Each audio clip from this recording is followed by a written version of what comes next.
Hai, apa kabar semuanya saudara? Salam damai sejahtera, shalom bagi rumah saudara, shalom bagi pikiranmu, shalom bagi hatimu, shalom bagi seluruh aspek kehidupan saudara. Karena Tuhan mengasihi saudara, maka Tuhan kembali memberikan kita kesempatan untuk beribadah kepadanya, memulai dengan benar bersama dengan Tuhan, dan kita akan mengakhiri dengan segala yang terbaik dari kerajaan surga. Mari sama-sama, kalau sudah tidak keberatan, kita mau bersatu dalam doa. Tuhan Yesus yang baik, kami berterima kasih untuk kebaikan-Mu dalam hidup kami. Kami mau siapkan hati kami sambut kebenaran firman Tuhan. Urapi hamba-Mu, bila bibir perkataannya diurapi dari surga. Setiap kata kalimat yang keluar, biar nama Tuhan saja yang dipermuliakan. Segala yang jahat kami cabut, kami patahkan kuasanya. Di dalam nama Tuhan kami Yesus Kristus. Setiap kita yang siap diberkati firman Tuhan, sama-sama kita katakan, amin. Setelah beberapa lalu kita banyak membahas mengenai hubungan dengan Tuhan. Hari ini saya membawa saudara untuk mengajar tentang keindahan memiliki hubungan dengan Tuhan. Ada banyak orang hari-hari ini hubungannya mengalami kerusakan dengan saudaranya, dengan keluarganya, dengan teman-temannya. Hubungan yang rusak itu membuat mereka menyepelekan hubungan mereka dengan Tuhan. Mereka berpikir, udahlah gak perlu bangun hubungan sama Tuhan. Karena mereka menyamakan hubungan mereka dengan Tuhan sama dengan hubungan mereka dengan sesama. Padahal sesungguhnya bahwa Tuhan mau dekat sama saudara. Tuhan mau nempel sama saudara. Dia cinta sama saudara. Kalau saudara pelajari kitab perjanjian lama, ketika dia menciptakan manusia, Allah mentaruh manusia Adam dan Hawa di Taman Eden. Allah gak taruh manusia jauh-jauh karena Allah mau dekat sama manusia. Bahkan ketika manusia jatuh dalam dosa, Alkitab mengatakan walaupun Allah mengusir mereka, tapi Allah memilih sebuah keluarga. Saudara, melalui keluarga ini saudara, nama Tuhan dipermuliakan. Melalui keluarga Abraham. Dan dari keluarga Abraham dan seterusnya kita mengatakan Allah mau hadir di tengah-tengah keluarga tersebut. Melalui apa? Melalui yang namanya kemah atau tabut perjanjian. Allah mau ada di tengah-tengah mereka. Makanya kita mengatakan ketika bangsa Israel melewati tanah perbudakan kembali ke tanah perjanjian. Kita semua tahu pada siang dan malam kita mengatakan tiang awan dan tiang api menyertai mereka. Karena kita mengatakan Allah menuntun mereka. Artinya Allah tuh mau dekat. Bahkan ketika manusia gagal dengan segala kegagalannya. Sekalipun air bah sudah datang. Manusia belum juga bertobat. Hancur lagi dunia dan sebagainya. Alkitab mengirim Yesus. Mati di kayu salib. Datang ke dunia. Tiba dengan saudara. Mengasihi saudara dan saya. Dan ketika dia datang ke dunia. Dia mau dekat sama saudara. Kita mengatakan ketika dia mau dekat sama saudara. Bahkan ketika dia mati di kayu salib. Dia berkata apa ketika dia bangkit naik ke surga? Aku pergi ke rumah Bapakku di surga. Agar di mana aku berada, kamu pun juga berada. Tahukah saudara bahwa Tuhan mau dekat sama saudara? Tuhan mau cinta. Dia gak bisa jauh-jauh dari saudara. Karena dia menciptakan saudara untuk memiliki hubungan dengan saudara. Ada beberapa pengajaran yang mengajar seakan-akan pengajaran tersebut membuat kita jadinya meremehkan hadirat Allah. Pengajaran tersebut berkata demikian, oleh karena kita telah menerima hadirat Tuhan, keselamatan Tuhan tanpa berbuat apapun, maka tidak ada perbuatan apapun yang dapat membuat hadiratnya meninggalkan kita. Saya ulang sekali lagi, oleh karena kita telah menerima keselamatan hadirat Tuhan tanpa berbuat apapun, maka tidak ada perbuatan apapun yang dapat membuat hadiratnya meninggalkan kita. Kutipan ini setengah benar dan setengah ngaco banget. Memang betul kita tidak berbuat apa-apa untuk diselamatkan karena Yesus yang telah berbuat segalanya. Itu pun juga bukan berarti gak buat apa-apa. Kita perlu menerima dia sebagai Tuhan dan Juru Selamat. Maka keselamatan itu datang sama kita. Ada bagian kita walaupun gak besar, sangat kecil. Tetapi kalimat berikutnya mengatakan, maka tidak ada perbuatan apapun yang dapat membuat hadiratnya meninggalkan kita. Wow. Ini pengajaran yang membuat kita berpikir baik dosa, pelanggaran, buat melanggar firman, menyakiti orang lain, bahkan hidup jauh dari Tuhan. Maka hadirat Allah gak akan ninggalin kita. Saya mau bilang itu salah besar, itu ngaco besar. That's why kita perlu menjaga hubungan kita sama Tuhan. Kita katakan dia kudus. Dalam perjanjian lama Allah memberikan instruksi demi instruksi. Melalui 10 hukum Taurat, di break lagi menjadi 613 sebuah peraturan Taurat. Allah memberikan mereka peraturan demi peraturan agar mereka jangan sampai salah mendekat kepada Allah. Karena Allah adalah kekudus. Ketika mereka mendekat dan tidak kudus maka mereka mati oleh murka Allah. Betul, memang Yesus telah mati di kayu salib sehingga kita tidak perlu melakukan itu semua. Tetapi saya mau bilang sama saudara, kita juga perlu memiliki hubungan yang intim sama Tuhan. Kita juga gak bisa datang sama Tuhan seenaknya aja. Kita bertemu dengan bos kita, pasti kita akan jaga attitude kita. Kita bertemu dengan orang yang kita kasih, kita pasti akan memberikan penampilan yang terbaik. Apalagi bertemu dengan Tuhan. Kadang-kadang saya suka bingung sama orang yang ketemu sama Tuhan, kayaknya tuh cuek amat, tapi ketemu sama manusia kayaknya prepare banget.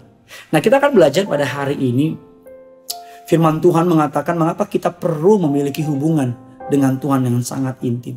Poin yang pertama, bagaimana kita dapat bisa memiliki hubungan yang indah bersama dengan Tuhan.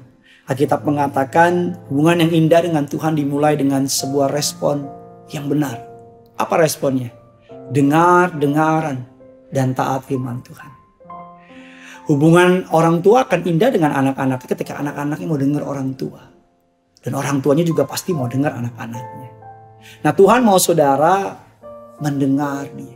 Ada banyak orang berdoa hanya sekedar mengupload kerinduannya. Tuhan saya mau ini, Tuhan saya butuh ini, Tuhan saya butuh ini. Mereka lupa untuk mendownload kerinduan Tuhan. Jadi doa mereka cuma amin dan langsung pergi. Padahal Tuhan mau bicara sama mereka. Kita mengatakan bahwa Tuhan mau saudara mendengar perkataannya. That's why kita mengatakan dalam Yohanes 14 ayat ke-23. Jawab Yesus, jika seseorang mengasihi aku, ia akan menuruti firman-Ku dan Bapa-Ku akan mengasihi dia. Dan kami akan datang kepadanya dan diam bersama-sama dengan dia. Renungkan ayat ini baik-baik. Barang siapa mengasihi aku, menuruti firman-Ku, Bapa-Ku akan mengasihi dia. Aku atau kami akan datang kepadanya dan diam bersama-sama dengan dia. Ada banyak damai sejahtera sukacita yang Tuhan akan berikan ketika kita mau dengar-dengaran dan taat sama firman. Yang kedua, bagaimana memiliki hubungan yang intim, yang indah dengan Tuhan. Mazmur 51, 18, 19 mengatakan demikian. Sebab engkau tidak berkenan kepada korban sembelihan. Sekiranya kau persembahkan korban bakaran, kau tidak menyukainya. Korban sembelihan kepada Allah ialah jiwa yang hancur. Hati yang patah dan remuk tidak akan kau pandang hina. Dia tidak pernah memandang hina pertobatanmu. Dia tidak pernah memandang hina hatimu yang hancur. Yang kedua, bagaimana dapat memiliki hubungan yang indah dengan Tuhan. Menjadikan pertobatan sebagai gaya hidup di hadapan Allah. Pertobatan bukan langkah akhir. Ya, pertobatan adalah langkah awal. Setiap hari hidup dalam pertobatan. Sampai kapan? Sampai Tuhan datang kedua kali. Alkitab mengatakan bahwa Tuhan lebih menyukai jiwa yang hancur. Tuhan lebih menyukai hati yang patah, hati yang bertobat, lebih daripada semua persembahan. Tuhan mau memiliki hubungan yang indah dengan saudara. Yang ketiga, yang terakhir, bagaimana memiliki hubungan yang indah dengan Tuhan. Alkitab mengatakan tadi yang pertama kita belajar, yang pertama dengar-dengaran dengan Tuhan, taat sama firman-Nya. Yang kedua, Alkitab mengatakan saudara, ketika saudara dan saya mau hidup dalam pertobatan, menjadikan pertobatan sebagai gaya hidup kita yang sejati. Yang ketiga, yang terakhir, bagaimana bisa memiliki hubungan yang indah dengan Tuhan. Memiliki, Alkitab katakan memiliki kehidupan doa dan penyembahan. Hubungan yang intim dengan orang lain perlu dipelihara. Suatu hari ketika saya masih pacaran dengan istri saya sekarang, saya perlu memelihara, saya harus punya hubungan dengan dia. Saya harus sering menelpon dia, saya harus atur waktu untuk ketemu dengan dia. Karena kalau saya sayang sama dia, saya pasti kangen. Dan kalau saya kangen, pasti saya mau ketemu. Kalau saya nggak dengar suaranya satu hari, rasanya ada yang kurang. Kalau nggak dengar WA dari dia satu hari, rasanya ada yang kurang. Saya ingat banget, saya punya teman waktu itu, lebih tepatnya teman abang saya masih kecil. Dapat surat cinta, waktu itu belum ada kecanggihan zaman, belum ada HP. Dapat surat cinta dari pacarnya yang kebetulan studi di sebuah negara di benua Australia. Long story short, saudara, ketika surat itu datang, dia pegang erat-erat. Wah, baunya dia cium, dia baca berkali-kali sampai abang saya sama teman-temannya ketawa-ketawa karena jijik lihat dia. Tapi ketika saya ingat kisah itu, saya ingat Tuhan kasih rema di hati. Tuhan mau kita kayak gitu. Karena kita kekasih jiwanya. Kita adalah miliknya. Ada banyak orang bisa lo keluar rumah tanpa ngomong sama Tuhan. Ada banyak orang bisa lo tidur tanpa bicara sama Tuhan. Bahkan ada banyak orang hebatnya Bisa lo hari Minggu nggak berpikiran perlu ke gereja. Ke gereja bukan karena KTP kita Kristen. Ke gereja bukan karena sebuah kewajiban. Tapi ke gereja karena kita kangen sama Tuhan. Saya bingung ada orang bisa, bahkan mohon maaf, bisa berbulan-bulan, bertahun-tahun gak punya hubungan sama Tuhan dan feel okay. Dan lucunya ketika ditanya, mereka yakin pas masuk surga. Bagaimana masuk surganya? Apakah kamu punya orang dalam apa gimana? Hari ini agar firman Tuhan ini boleh menjadi kekuatan buat saudara, menjadi pengingat buat saudara. Bahwa engkau diciptakan bukan untuk dirimu sendiri. Engkau diciptakan karena Tuhan mau dekat sama saudara. Tuhan mengasihi saudara. Bagikan kabar baik ini sebanyak mungkin kepada orang-orang di sekitar saudara. Tulis kolom komentar di bawah ini saudara. Like, subscribe, dan komen. Semakin banyak yang like, semakin banyak yang komen, maka semakin banyak orang yang bisa mendengar kabar baik ini. Karena yang punya surga, crazy love itu. Bye-bye. Mari sama-sama kita datang sama Tuhan. Sungguh indah Kau Tuhan, penuh kasih dan sayang. Kau tempat penghiburan bagi setiap hati yang terluka. Sungguh indah Kau Tuhan, menara perlindungan. Kau sumber kekuatan bagi semua orang yang membutuhkan.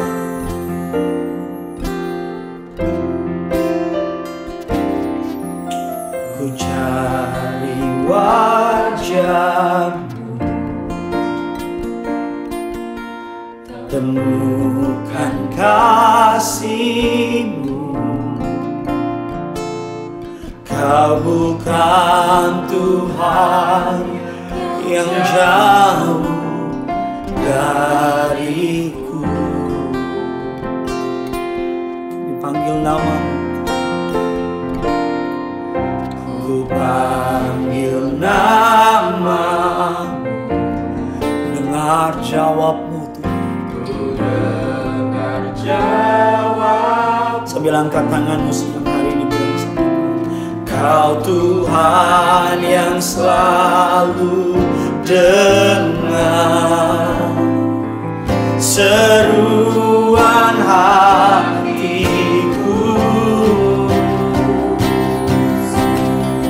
Sama-sama dengan sama. Sungguh indah Kau Tuhan, penuh kasih dan sayang. Kau tempat penghiburan bagi setiap hati yang terluka. Sungguh indah Kau Tuhan, menara perlindungan. Engkau yang sedang lemah, Engkau yang sedang takut, Kau sumber kekuatan.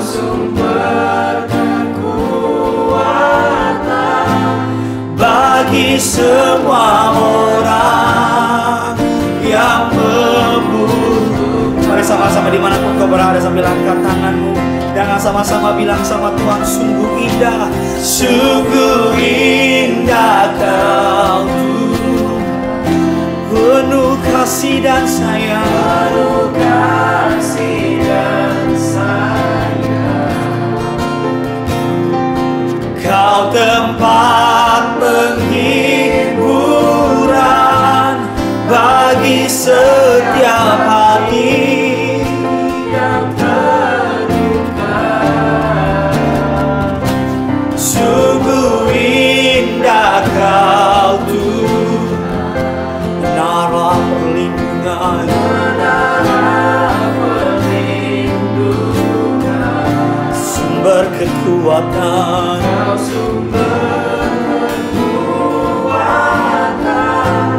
bagi semua orang yang bilang ke tanganmu dua-dua, datang sama Tuhan, bilang sama dia, sungguh indah kau Tuhan, sungguh indah kau Tuhan, penuh kasih dan sayang, penuh kasih dan sayang.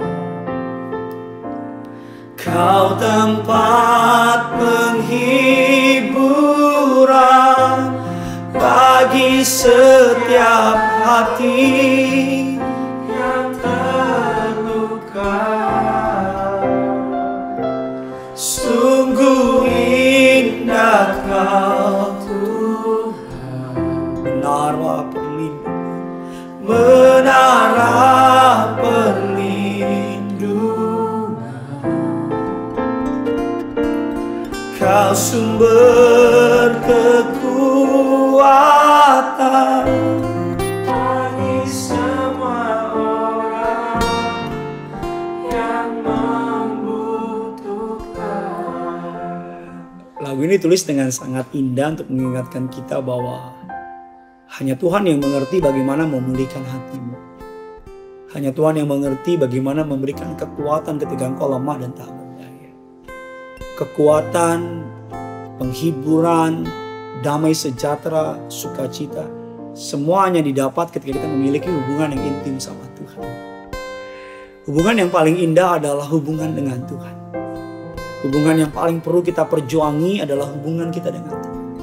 Karena ketika kita memiliki hubungan yang strong, intim, dekat sama Tuhan, maka hidup ini menjadi indah, maka tantangan menjadi mudah, keadaan menjadi amat sangat menyenangkan. Saudara yang putuskan, mau hidup ini susah, berat, jauh-jauh dari Tuhan. Tapi mau mengalami keindahan hidup ini, memahami apa yang menjadi maksud tujuan Tuhan dalam hidupmu dan hidupku, yang memiliki hubungan sama Tuhan. Cara gampangnya, pagi hari luangkan waktu buat Tuhan. Dimulai dari 10-15 menit. Dengan cara apa? Buka firman, angkat satu lagu. Kok gak bisa nyanyi? Dengerin lagu YouTube. Dengerin lagu apapun itu. Setelah itu, ambil tubuh darah Yesus, urapi dirimu. Malam, lakukan lagi. Mulai doa 5 menit, lama-lama naik 6 menit. Doa gimana caranya, Pak? Lipat tanganmu, tutup matamu, dan speak with your entire heart. Ngomong dengan sepenuh hatimu. Gak usah pakai bahasa yang ribet-ribet, gak usah pakai bahasa yang heboh-heboh. Dia Bapa, engkau anak. Ngomong aja seada-adanya. Kalau engkau sakit, bilang engkau sakit. Kalau engkau kecewa, bilang engkau kecewa. Kalau engkau khawatir, bilang Tuhan saya khawatir. Saya percaya ketika doa, penyembahan, hubungan Tuhan menjadi sebuah habit, menjadi sebuah kebiasaan, menjadi sebuah konsistensi dalam hidup ini, maka mukjizat menjadi kebiasaan dalam hidup ini. Maka jawaban doa menjadi kebiasaan dalam hidup. Maka kesaksian akan menjadi kebiasaan dalam hidup ini. Tulis kolom komentar di bawah betapa Tuhan telah mengubah hidup. Bagikan kabar baik ini sebanyak mungkin, biar nama Tuhan dipermuliakan. Karena yang punya surga, you know, crazy Lord with you.